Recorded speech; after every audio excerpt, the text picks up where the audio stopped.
श्री सच्चिदानंद सतगुरु साईनाथ महाराज की जय। श्री साई सच्चरित्र अध्याय 8 मानव जन्म का महत्व।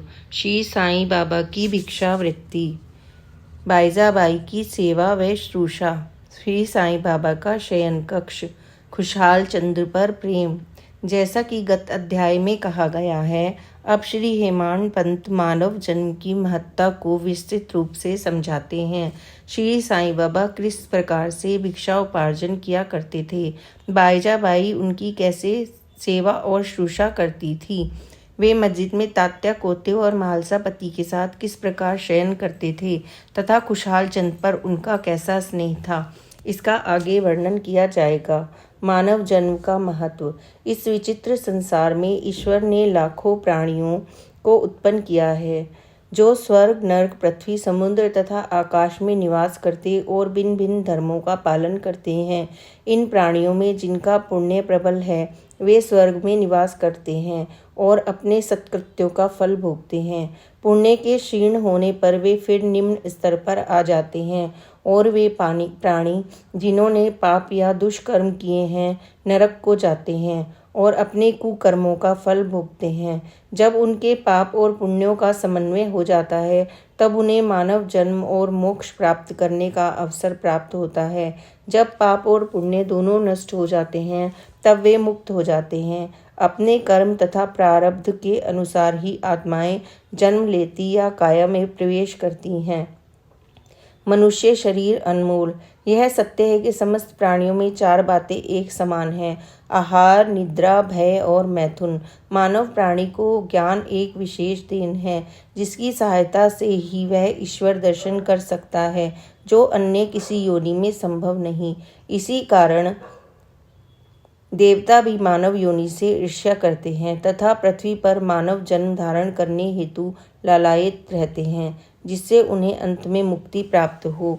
किसी किसी का ऐसा भी मत है कि मानव शरीर अति दोषयुक्त है। यह कृमि, मज्जा और कफ से परिपूर्ण, क्षणभंगुर, रोगग्रस्त तथा नश्वर है। इसमें कोई संदेह नहीं है। यह कथन असत्य सत्य है, परंतु इतना दोषपूर्ण होते हुए भी मानव शरीर का मूल्य अधिक है, क्योंकि ज्ञान की प्राप्ति केवल इसी योनि में संभव है।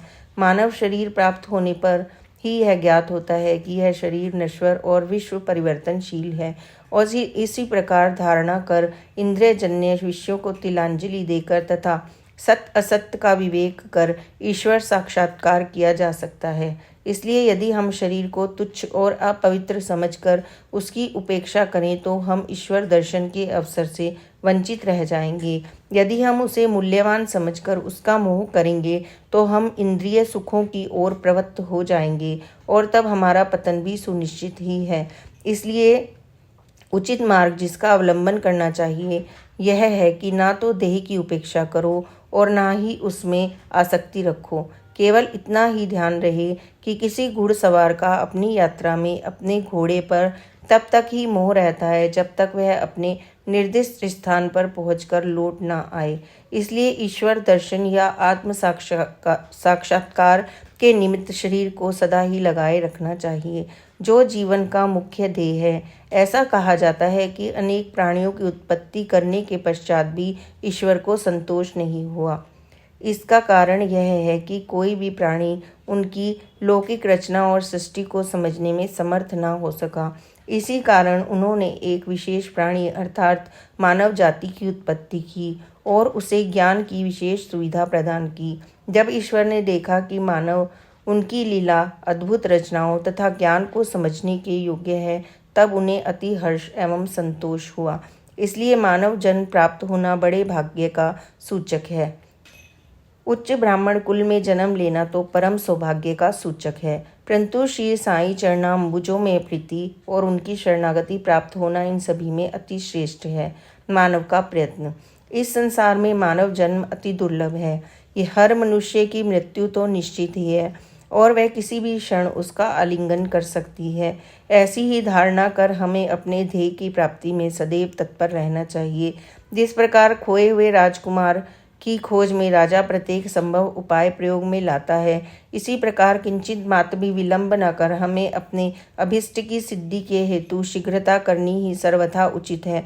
अतः पूर्ण लगन और उत्सुकता पूर्वक अपने ध्येय, आलस्य और निद्रा को त्याग कर हमें ईश्वर का सर्वदा ध्यान रखना चाहिए। यदि हम ऐसा न कर सके तो हमें पशुओं के स्तर पर ही अपने आप को समझना चाहिए। कैसे प्रवृत्त होना?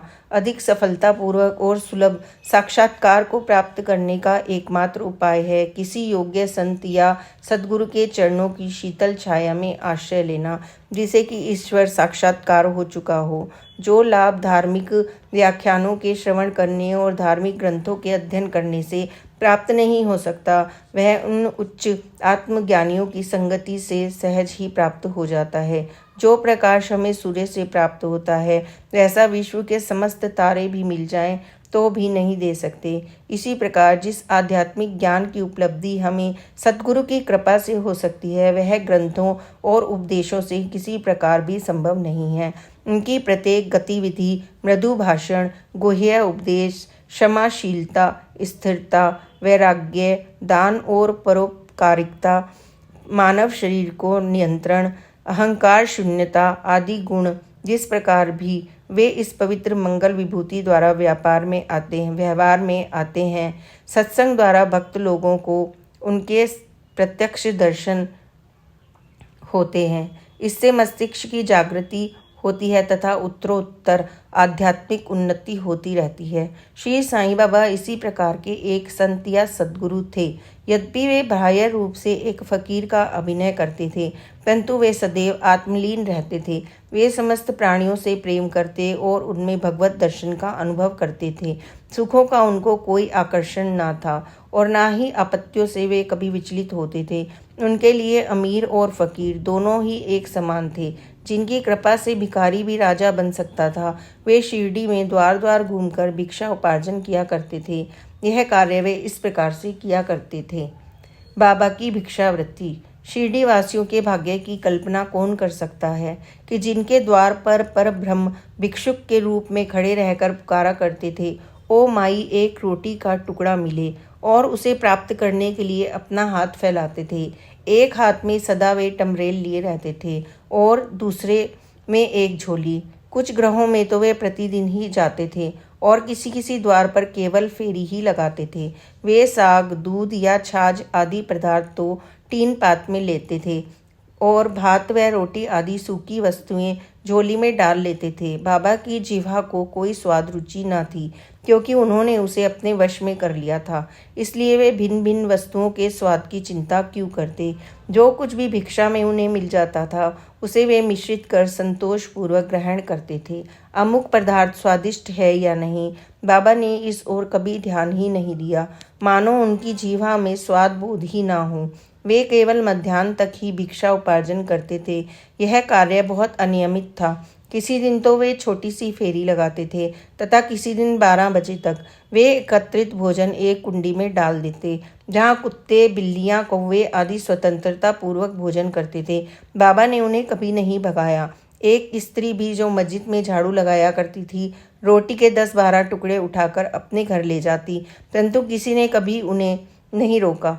जिन्होंने स्वप्न में भी बिल्लियों और कुत्तों को कभी दुत्कार कर नहीं भगाया, वे भला निसहाय गरीबों को रोटी के कुछ टुकड़े उठाने से क्यों कर रोकते। ऐसे महान पुरुष का जीवन धन्य है। शिरडी वासी तो पहले पहल उन्हें एक पागल ही समझते थे और वे शिरडी में इसी नाम से विख्यात भी हो गए थे। जो भिक्षा के कुछ टुकड़ों पर निर्वाहन करता हो, भला उसका आदर कोई कैसे करता। परंतु वे तो उदार हृदय, त्यागी और धर्मात्मा थे। यद्यपि वे बाहर से चंचल और अशांत प्रतीत होते थे, परंतु अंतःकरण से दृढ़ और गंभीर थे। उनका मार्ग गहन तथा गूढ़ था। फिर भी ग्राम के कुछ ऐसे श्रद्धावान और सौभाग्यशाली व्यक्ति थे जिन्होंने उन्हें पहचान कर एक महान पुरुष माना। ऐसी ही एक घटना नीचे दी जाती है। बाईजाबाई की सेवा। तात्या कोते की माता, जिनका नाम बायजाबाई था, दोपहर के समय एक टोकरी में रोटी और भाजी लेकर जंगल को जाया करती थीं। वे जंगल में कोसों दूर जाती और बाबा को ढूंढकर उनके चरण पकड़ती थी। बाबा शांत और ध्यान मग्न बैठे रहते थे। वे एक पत्तल बिछाकर उस पर सब प्रकार के व्यंजन आदि जैसे रोटी, साग आदि परोसती और बाबा से भोजन कर लेने का आग्रह करती। उनकी सेवा तथा श्रद्धा की रीति बड़ी ही विलक्षण थी। प्रतिदिन दोपहर को जंगल में जाकर बाबा को ढूंढना, भोजन के लिए आग्रह करना, उनकी इस सेवा और उपासना की स्मृति बाबा को अंतिम क्षणों तक बनी रही। उनकी सेवा का ध्यान कर बाबा ने उनके पुत्र को बहुत लाभ पहुंचाया।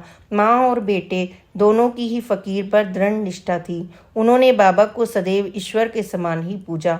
बाबा उनसे कभी कभी कहा करते थे, फकीरी ही सच्ची अमीरी है, उसका कोई अंत नहीं। जिसे अमीरी के नाम से पुकारा जाता है वह शीघ्र ही लुप्त हो जाने वाली है। कुछ वर्षों के अनंतर बाबा ने जंगल में विचरना त्याग दिया। वे ग्राम में ही रहने लगे और मस्जिद में ही भोजन करने लगे। इस कारण बायजाबाई को भी उन्हें जंगल में ढूंढने के कष्ट से छुटकारा मिल गया। तीनों का शयन कक्ष। वे संत पुरुष धन्य है जिनके हृदय में भगवान वासुदेव सदैव ही वास करते हैं। वे भक्त भी भाग्यशाली हैं जिन्हें उनका सानिध्य प्राप्त होता है। ऐसे ही दो भाग्यशाली भक्त थे, तात्या कोते पाटिल, भगत महालसापति। दोनों ने बाबा के सानिध्य का सदैव पूर्ण लाभ उठाया। बाबा दोनों पर एक समान प्रेम रखते थे। ये तीनों महानुभाव मस्जिद में अपना सिर पूर्व, पश्चिम तथा उत्तर की ओर करते और केंद्र में एक दूसरे के पैर से पैर मिलाकर शयन किया करते थे। बिस्तर में लेटे लेटे ही वे आधी रात तक प्रेम पूर्वक वार्तालाप और इधर उधर की चर्चाएं करते थे।